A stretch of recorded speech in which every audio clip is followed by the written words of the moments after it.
Microscopic dust particles have been found in meteoritic material on Earth, particles that were likely formed in stellar explosions that occurred long before the creation of our star, the Sun.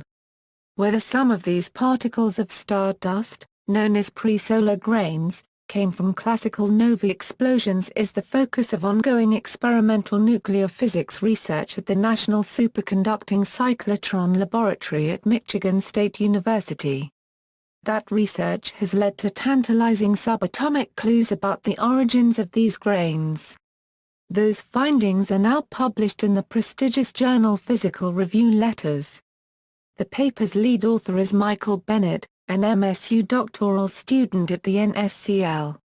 The researchers are investigating whether the particles may have formed in a classical nova, a thermonuclear explosion on the surface of a small star which is part of a binary star system, two stars orbiting each other.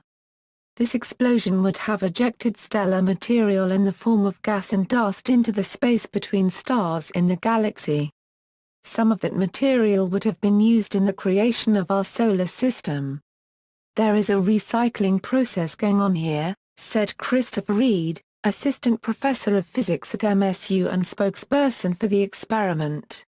When stars die, they spew out material in the form of dust and gas, which then gets recycled into future generations of stars and planets. To learn more about this 5-billion-year-old question, Reed and his team at the NSCL carried out an experiment in which they created and studied the exotic radioactive nuclei that have the greatest influence on the production of silicon isotopes in novae. It turns out that the grains of star dust contain unusually high amounts of the isotope silicon-30, which is made up of 14 protons and 16 neutrons. Silicon-30 is quite rare on Earth, the most common is silicon-28.